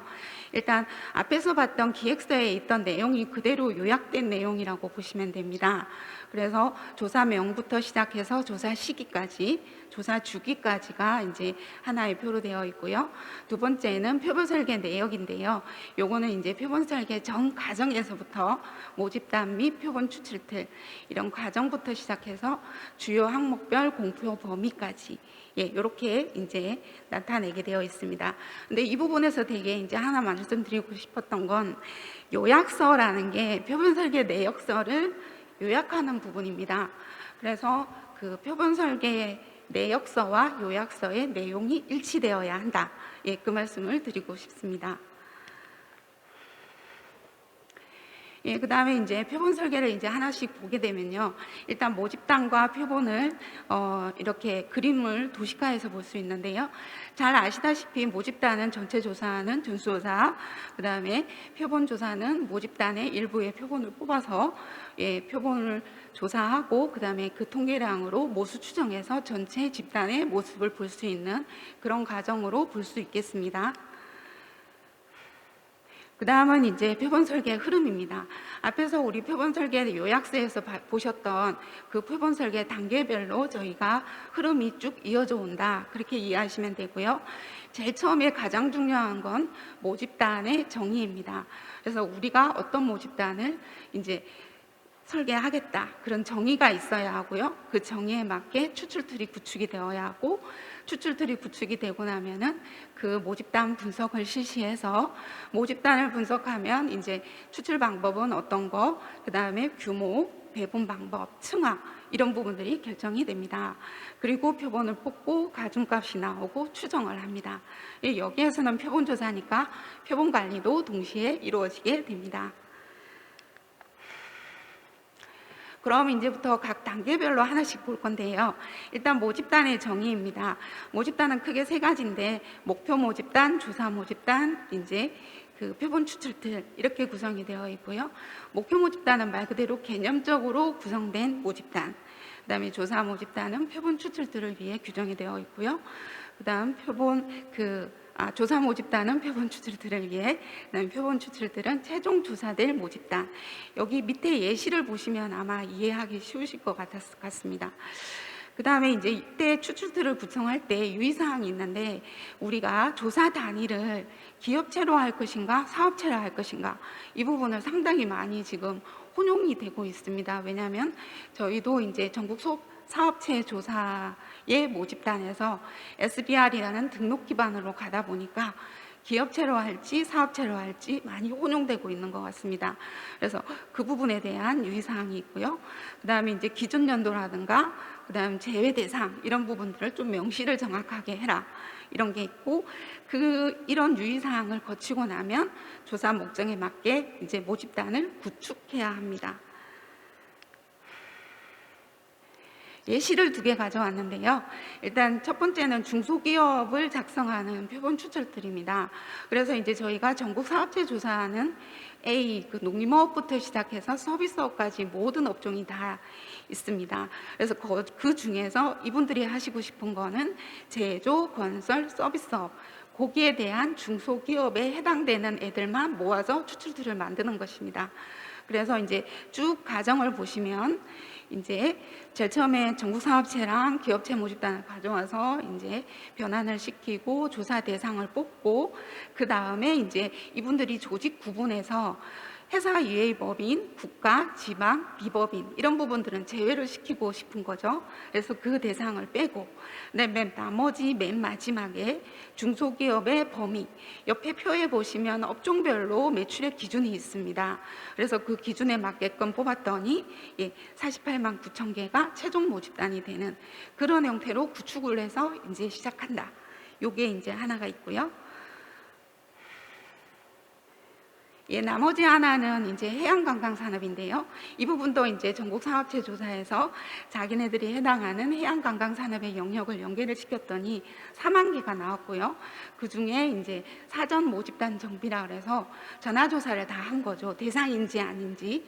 그래서 했더니 3만 개가 되었고 나머지 유고사업체라든가 부족합은 1만 개가 빠지는 그래서 결국은 표본 추출틀이 3만 개부터 출발하게 되는 것입니다. 자, 이렇게 이제 추출틀 구축이 끝났으면 이제 모집단 분석을 실시합니다. 모집단 분석을 해야 우리가 어떤 추출 방법부터 시작해서 어떤 층화, 범위 이런 것들이 결정되기 때문이죠. 그래서 일단 모집단 분석을 시작을 하면 중심 공량이 어떤가, 변동성이 어떤가, 그다음에 분포는 치우쳤나 안 치우쳤나 이런 부분들을 전체적으로 보게 되는데요. 제가 이제 사업체의 저희 이제 모집단인 경제총조사의 모집단을 들고 와서 예시로 설명드리겠습니다. 일단 보시면 특성 변수가 일단 매출액이고요. 산업 대분류가 C가 제조부터 S 서비스까지 있습니다. 그래서 평균, 중위수, 채빈값 이렇게 나타나는데 오른쪽에 보시다시피 비대칭 분포로 나타나고 있죠. 그래서 요거를 조금 더 말씀을 드리면 매출액 규모별 분포인데요.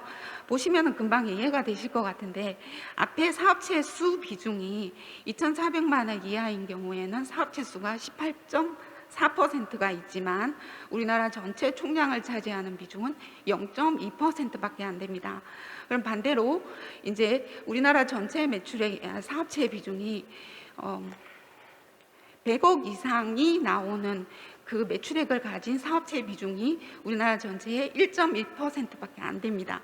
근데 그 애들을 다 모으면 우리나라 전체 매출액 총량 비중의 59.9%가 되는 거죠. 그래서 여기 1.1%만 조사를 하면 우리나라 전체 총량의 60%는 잡힌다. 이렇게 이해하시면 되겠습니다. 그래서 이제 산업 대분류별로 상위 1%의 사업체의 매출액을 우리가 다 조사를 한다. 이랬을 때 우리나라 전체 총량의 거의 47.7%가 잡히게 되는 그런 부분이죠. 그렇게 되면 이 상위 1%는 꼭 조사를 해야 한다. 그래서 이제 저희가 사업체 조사에서 전수층이라는 표현을 많이 쓰고 있습니다. 다 조사하는 거. 그렇게 이해하시면 되고요. 그래서 이제 이런 모집단 분석을 통해서 우리가 분포를 봤더니 피라미드형으로 나오죠. 맨 밑에 사업체 수는 많지만 전체 그 매출액 총량에 미치는 영향은 작다. 그래서 이제 영수의 규모층이 되고요. 맨 꼭대기에 있는 대규모 전수층은 사업체 수의 비중은 작지만 얘는 우리나라 전체에 미치는 총량의 비중이 너무 높기 때문에 이 부분은 꼭 조사를 해야 된다.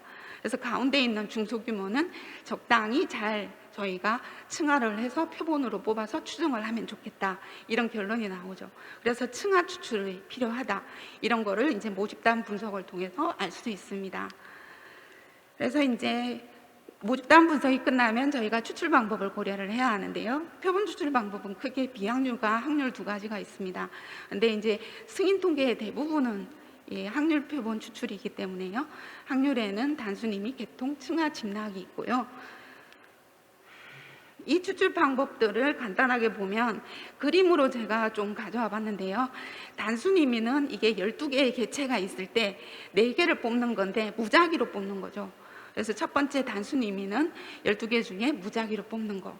두 번째 층화 추출은 하향이, 검정이 이런데 10대, 20대, 30대 이런 형태로 해서 동질의 층을 나눈 다음에 그 층 내에서 하나씩 뽑는 거.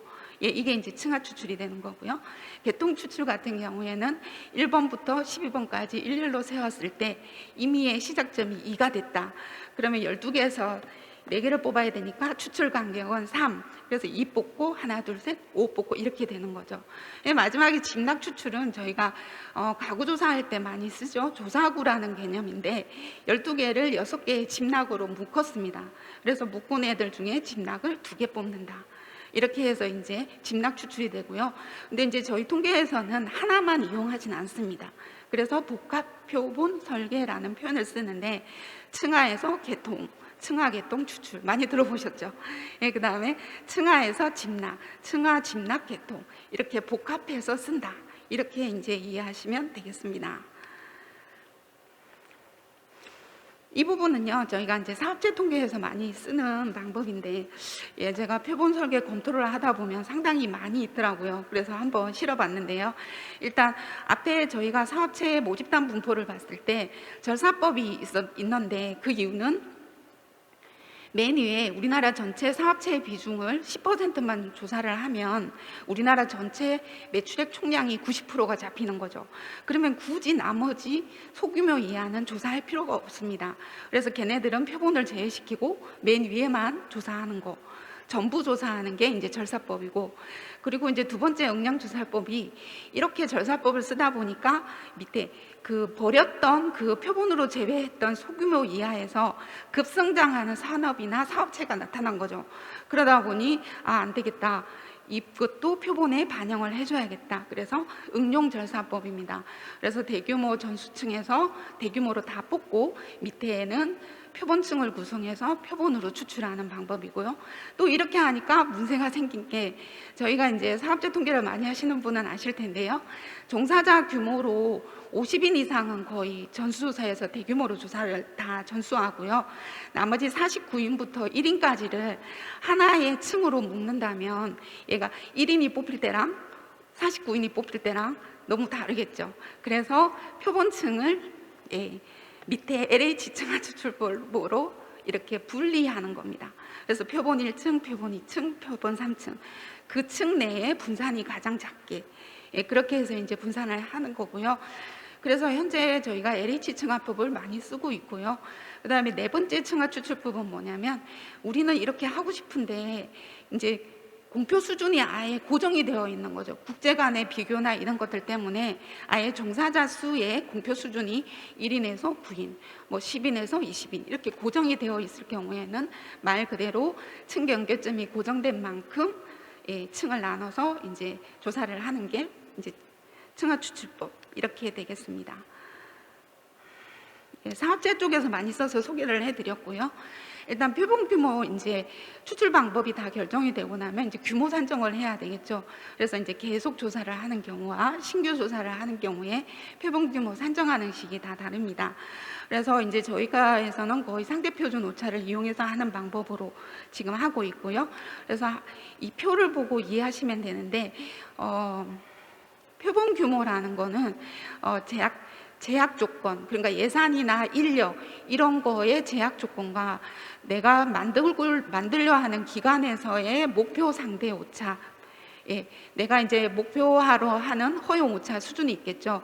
그거에 의해서 균형을 이루는 점이라고 보시면 됩니다. 그래서 여기에는 2,531개가 결정이 됐는데, 이 기관에서는 2,500개 정도만 조사할 예산이 있는 거죠. 그래서 그러면 목표 상대 오차가 너는 5% 정도 허용해야 한다. 이렇게 해서 이제 이렇게 결정이 된다. 이렇게 이해하시면 되고요. 그래서 이제 저희가 규모가 결정이 다 되고 나면 이제 표본을 배분을 시켜야 됩니다. 배분의 가장 층화 추출에서 배분의 가장 큰 원칙은 최소의 비용으로 그 층 내에 최소의 분산을 하겠다. 이게 목적이거든요. 그래서 이제 층화 추출에서 미치는 요인을 보면 일단 모집당 크기, 그다음 그 층 내의 변동, 조사 비용 이런 게 있겠죠. 그래서 그 효율적으로 이제 표본 배분을 하는 방법은 모집당 크기가 클수록 더 많이 배분, 층 내 변동이 크면 클수록 더 많이 배분. 근데 층별로 조사 비용이 많이 든다? 그러면 더 적게. 그렇게 하는 게 저희가 효율적으로 일단 배분하는 방법으로 보고 시작하고 있습니다. 그다음에 표본 배분의 그 식에서도 저희가 크게 가장 많이 쓰는 부분들을 가져와 봤는데요. 일단 비례 배분이죠. 근데 비례 배분을 할 때 모집단 크기로 할 거냐, N 비례 배분, 그다음에 그 모집단의 전체 총합으로 할 거냐, 그래서 Y 비례 배분 이게 있고요. 그 가운데 제곱권 비례가 있는데, 얘는 이제 저희가 세종시 같은 경우에는 예를 들어 보면은 모집단 수가 작기 때문에 표본이 전체적으로 비례 배분을 시키면 상당히 적게 갑니다. 그러면 세종을 대표할 수 있는 만큼의 표본이 안 뽑히게 되는 그런 문제가 생겨서 저희가 제곱권 비례도 쓴다. 이제 두 번째는 앞에서는 모집당 크기만 배분을 했고요. 두 번째는 그 층 내에 모집당과 분산까지 고려하는 배분이 네이만 배분입니다. 그리고 이제 밑에 맥배분이라는 게 있는데, 얘는 수식을 보시면 아시겠지만 앞에서 설명했던 비례 배분과 뒤에서 말씀드렸던 네이만 배분의 장점을 고려한 배분이죠. 그래서 멱수가 0부터 1까지 이렇게 넣으면서 이제 기관에서 허용할 수 있는 오차를 보고 판단할 수 있다. 이렇게 이해하시면 됩니다. 그러고 나면 이제 가중값이 이제 나오겠죠. 설계 가중값, 무응답 많이 들어보셨을 것 같아요. 그래서 설계 가중값은 일단 추출률의 역수가 되는 거고, 무응답은 이제 실제 무응답이 돼서 들어온 거죠. 그 다음에 4, 5층안은 처음 설계했을 때는 2019년 거였는데 이제 조사를 하고 났더니 2020년 모집단이 나온 거죠. 그랬을 때 최신 모집단으로 보정을 해주는다, 이렇게 이해하시면 되고요. 그러고 나면 이제 가중값을 입혀서 최종적으로 추정을 시키는 거죠. 그래서 총계를 추정할 거냐, 평균을 할 거냐, 비율을 할 거냐, 그다음에 추정하고 나면 이 추정치에 대한 표본 오차는 어떠냐, 이렇게 나오게 되는 게 이제 저희 표본 설계 과정의 일련의 과정들입니다. 여기까지가 이제 처음 들어서는 조금 이해하시는 게 좀 그렇기는 할 텐데요. 그래서 이제 표본 설계 전 과정이 끝나고 나면은 이 설계의 내역서를 이제 저희 표본과에 주는데, 저희 표본과에서는 통계청 예규에 나와 있는 표본 설계 주요 검토 기준이 있습니다. 그래서 구분이 나와 있는데 아까 앞에서 계속 말씀드렸던 표본 설계 각 단계별인 거죠. 그래서 모집단 및 표본 추출 틀에서는 이런 부분들이 검토 기준이 나와야 됩니다. 그런데 안 나오면 저희는 표본 설계 검토 의견서에다가 이 부분이 빠졌습니다, 이렇게 이제 다시 의견을 드리는 그런 형태가 되겠고요. 그래서 읽어보시면 거의 이해가 되실 것 같은데, 모집단 및 표본 추출 틀에서 하나가 조금 더 강조드리고 싶자면, 요즘 사업체 부분이 되게 많이 표본 추출 틀을 구축하고 있습니다. 신규로 그 조사에 적합하게. 그러다 보니까 신규로 표본 추출 틀을 구축을 하고 나면 그 다음 연도에 추출 방안에 대해서 꼭 제시를 해주셔야 합니다. 그래서 올해는 신규 조사라서 이렇게 열심히 추출 구축 과정을 다 거치면서 조사를 했어요. 내년에는 그럼 어떻게 할 건지 이 부분에 대해서 기재를 해주셔야 저희는 이제 다시 의견을 안 드리겠죠. 그 다음에는 이제 신규 조사가 아닌 경우 이전 조사에 대한 결과 분석을 꼭 좀 수행해 주시라, 이 얘기 많이 하거든요. 왜냐하면 저희가 표본 설계를 하다 보면 목표 우리는 이 정도 하고 싶습니다 하고 했는데 실제 추정해 온 결과가 그 목표 오차, 허용 오차에 부합되는지를 꼭 확인을 해봐야 되는 그런 게 이제 그냥 의무라고 생각을 하는데요. 그래서 그런 부분들도 있고요.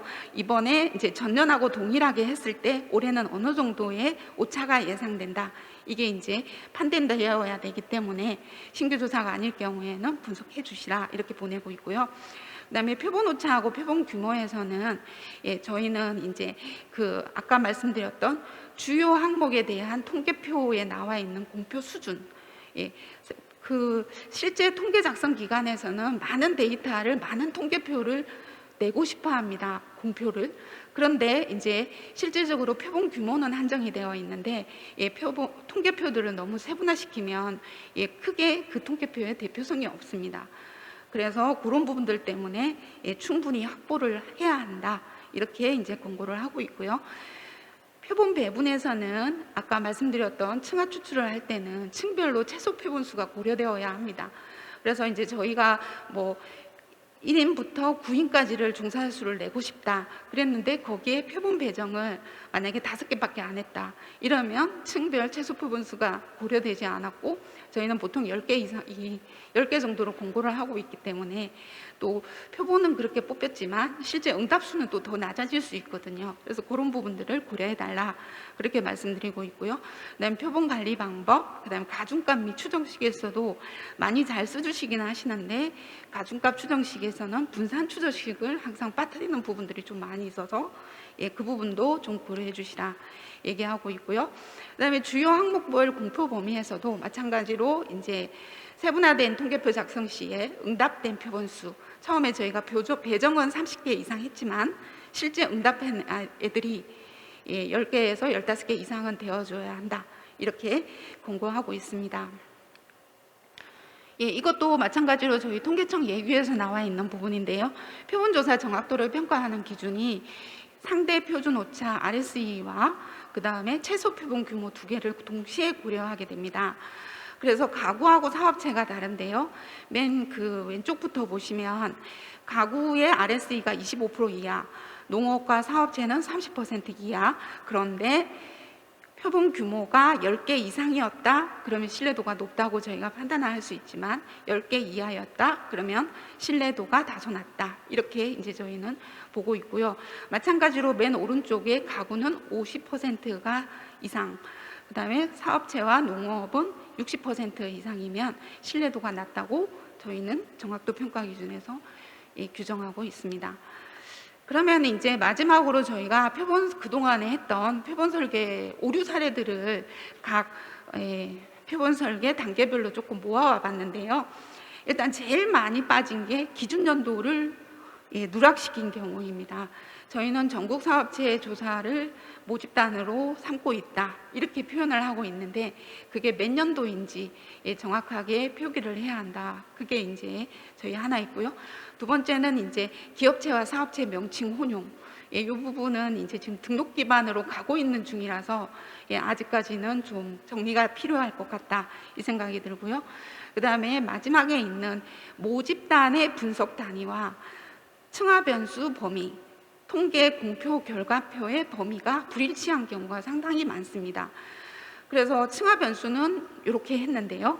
1억에서 500억으로 저는 층하 변수를 하고 싶어요. 이렇게 했는데 실제 공표는 1억에서 10억으로 하는 거죠. 그러면 실질적으로 공표하는 결과표에 표본 규모가 대표성 있게 갔는지 알 수가 없기 때문에 저희는 불일치하니까 의견을 제시하고 있습니다. 그다음에 두 번째에 있는 이전 조사 결과 분석 누락, 이 부분은 항상 좀 유념해 주셨으면 좋겠고요. 특히 지역별 통계를 작성을 하면서 지역별 분석을 안 하시면 또 저희가 의견을 드릴 수밖에 없는 그런 부분이 있습니다. 그다음에 이제 규모하고 표본 추출, 표본 관리 오류 사례는 읽어보시면 알 것 같은데 표본 규모 산식에 누락되는 경우도 상당히 많이 있고요. 그다음에 유고 표본 대형 방안 누락도 좀 해주셔야 될 것 같고 특히 이제 아주 기초적인 것 같으면서도 잘 안 지켜지는 경우가 모집단의 크기보다 배분된 표본을 더 많이 주는 경우입니다.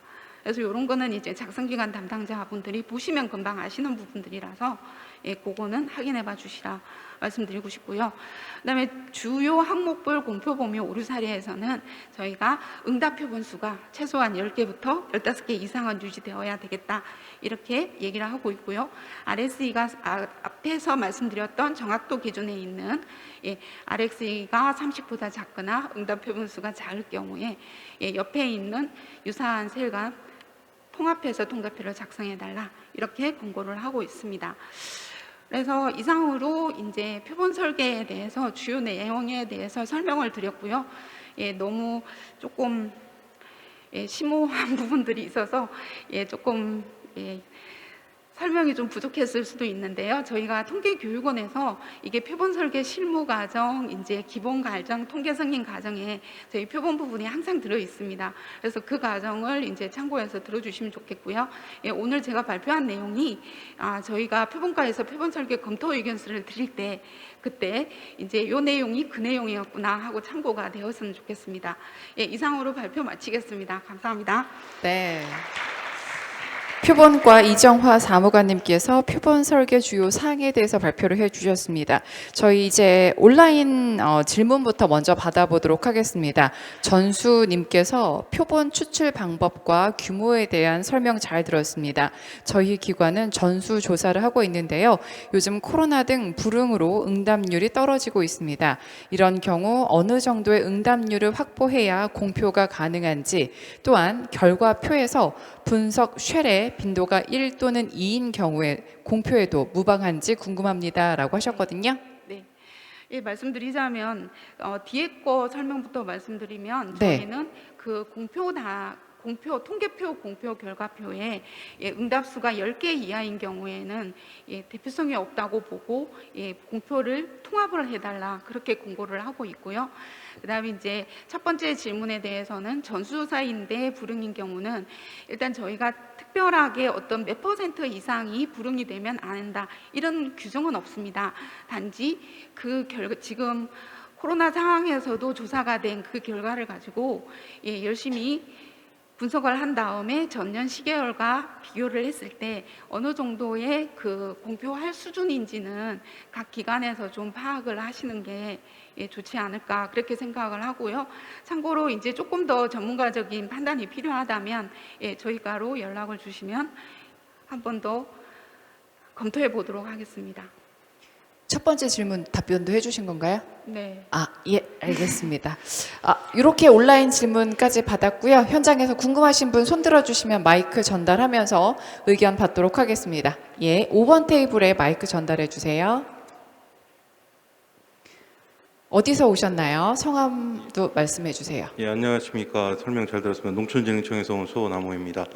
제가 담당하고 있는 것은 농산물 소득조사입니다. 그래서 이 자료 신뢰성, 소득이 농산물에 대해서 해당 조사한 농산물의 소득이 단위 면적당 이것이 맞느냐, 그걸 가지고서 보상이라든지 그런 것을 굉장히 많이 하기 때문에 신뢰성에 대해서 굉장히 많이 강조를 하게 되고 관련돼서 자료 요청도 많이 받습니다. 그래서 표본 조사 정확도에 대해서 설명도 잘 들었습니다. 근데 소득 같은 경우는 이게 결정되는 요인이 크게 가격이 있고 수량이 있고 그다음 비용입니다. 그래서 가격은 어디다가 판매하느냐에 따라서 직거래냐 아니면 뭐 싸게 파느냐 포전 거래냐 그런 거에 따라서 가격 등락도 굉장히 크고 수량 같은 경우는 특히 노지 같은 경우는 기후 변화가 크기 때문에 수량 변화가 같은 농가라 하더라도 작년도와 금년도 아니면 같은 연도로 하더라도 이 농가별로 했을 때 수량 차이가 굉장히 커서 이게 총수입의 변동폭도 크고 비용 같은 경우도 어떤 기술, 비용을 절감하는 기술을 적용하느냐에 따라서 굉장히 이게 큽니다. 물론 표본 설계를 할 때 표본 추출할 때 저희는 층화 집락 추출을 하는데요. 그렇게 해서 많이 최대한 그것을 좁혀보려고 하는데 이 소득에 영향을 미친 세 가지 요인들의 영향을 미치는 최종적인 외부 환경 변화가 너무 크기 때문에 저희들 같은 경우는 오히려 이제 지금 말씀하신 농업 같은 경우는 60%, 뭐 30%면 신뢰성이 있다. 60% 같은 경우는 굉장히 주의해서 활용해야 된다고 하지만 저희 입장에서 어떻게 보면 평균을 중심으로 해서 편차가 그만큼 벌어져 있기 때문에 오히려 농가별로 그만큼의 격차가 큰 게 현실이다. 특히 작목별로도 그런 현상들이 있다라고 하는데 저희 같은 경우 그러면 이것을 직접적으로 적용하기에는 소득이라는 것을 하기에는 좀 상당히 애로사항이 좀 많은 것이 사실입니다. 그 부분에 대해서는 혹시 통계청에서는 다른 식의 기준이라든지 아니면 정확성의 측면에서 RSE를 판단하는 게 아니고 평균을 중심해서 그만큼 외부 환경 변화, 기후 변화로 인해서 흩어진 것들이 반영된 그런 형식을 어떻게 기준 같은 것을 좀 더 세분화할 수 있거나 거기에 적합한 기준 같은 게 따로 있을 수 있을까요? 아니요, 이제 저희 통계청에서는 그런 좀 더 마이크에 가까이 대고 얘기해 주세요. 예, 그런 건 없고요. 말씀하신 대로 지금 소득이나 지출이나 자산이나 부채나 그런 부분들을 비용이나 수익이나 모든 부분들을 다 고려해서 표본 설계를 하면 물론 좋겠지만 그러기가 지금 할 수가 없으니 저희가 그 중에서도 가장 중요한 주요 공표 항목이라 그러면 소득, 지출, 뭐 자산, 부채 뭐 이 정도로 저희는 통계청에서는 보고 있고요. 그 네 가지 보통 8가지 정도 소득, 부채, 자산, 부채, 그 다음에 비용, 수입, 이런 총수입 부분까지 저희가 보고 표본 설계를 하시면 조금 더 정확성이 높아지기도 하고요. 그 다음에 이제 공표를 했을 때 저희가 세분화되는 세일의 범위들을 좀 줄일 수도 있고요. 아니면 그 부분들을 이제 조금 더 유의해서 써달라 이런 부분들이 있을 수가 있을 것 같습니다. 그런데 이제 특히 이제 농산물 같은 경우에는 뭐 홍수가 있다, 장마가 있다, 뭐 이럴 경우에는 또 전년하고 완전 달라지기도 하고 편차가 너무 커지기도 하고 그다음에 지역별로도 차이가 너무 심할 것도 같은데요. 그럴 경우에는 통계표들을 이제 통합하는 것도 또 전년하고는 한계가 있을 것 같으니 유의해서 써달라는 어떤 주석이나 이런 걸 달아서 이용자들한테 판단에 조금 맡기는 부분도 괜찮지 않을까 그렇게 생각하고 있습니다. 답변이 되셨어요? 네. 더 궁금하신 분 있으시면 손 들어주시면 마이크 전달하도록 하겠습니다.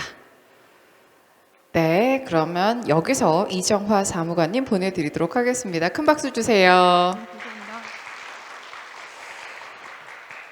예. 제 33회 통계기관 작성 워크숍 함께하고 계십니다. 현재 시각이 3시 8분인데요. 저희 10분 쉬고 오후 3시 20분에 다시 뵙도록 하겠습니다. 잠시 후에 뵙도록 할게요.